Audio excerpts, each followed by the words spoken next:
Welcome to MarcusG.tv. I'm Chef Marcus Giuliano, and I'm a chef on a mission. Today's mission is fructose. Sorry I'm not in a chef coat today. I'm getting ready to go run. It's 1 o'clock here in New York, and I'm waiting for it to get to its peak temperature, which is about 40 degrees, which after this video, I'm going to go get my 6 miles in. So fructose. My buddy of mine my very good friend was in the hospital a little over a year ago, and I kept arguing with the dietitian at the hospital because all the food was loaded with high fructose corn syrup, and it was just disgusting. My friend wouldn't eat it. He wouldn't eat it at all, and he was in pretty bad shape when he got in there, and he was on a tube for a while, and I fought to get the high fructose corn syrup out of the food that was going into the tube even. And we ended up getting it because I ended up making enough noise, and it ended up happening. But the dietitian looks at me one day and she goes, "Marcus, there's no difference between a spoonful of high fructose corn syrup and a pear." And I said, "You're wrong, and here's the difference." And your degree came from the American Dietetic Association, which is funded by Pepsi and Coke and the corn sugar industry and people like that. So you wouldn't learn that because that would be a conflict of interest for the people who fund the ADA. Okay, up to $5 million a year gets funded from private corporations, the ADA.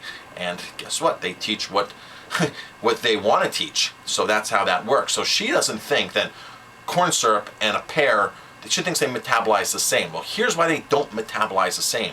See, a pear, an apple, a banana, any piece of fruit has the fiber built into it, okay? When the fiber's built in, that's a buffer. And it also has the enzymes built in. When the enzymes are there, that's another metabolizer. So you have a buffer and a metabolizer with the fructose, how Mother Nature intended it to be. I gotta be honest with you, we have hands. We've evolved to have these hands. These hands are perfect for fruit. People say we have canines. We don't have canines for meat. You look at our teeth, you look at a horse's teeth, they're the same, okay? They're almost identical. So our hands, humans have evolved to pick fruit, open fruit, eat fruit. That's how we've evolved. These are perfect hands. When you go into the hospital and you get an IV, it's what? Glucose. It's a sugar. It's a carbohydrate. They don't give you protein in the IV, do they? No, they're not putting egg whites in or some kind of high protein in the IV. No, because we're wired for carbohydrates, but we're not wired for refined carbohydrate. Fruit's the perfect food. So when this dietitian was like, "Marcus, there's no difference," I went off on her. I'm like, "You've got to be kidding me. You have no clue what you're talking about. You're gonna basically teach people that are here, some of them on their deathbeds, people that want to get well, that there's no difference between high fructose corn syrup and real fruit.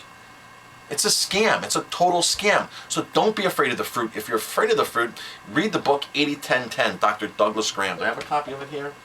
I got a copy here somewhere. It's also a good book too, Power Aging by Gary Null. I actually wrote all the recipes in that book. Those are all my recipes. Where is 80-10-10? It's here somewhere. Graham. He tells you why fruit is your friend and why you want to carb up. I'm Chef Marcus Giuliano. Thanks for watching.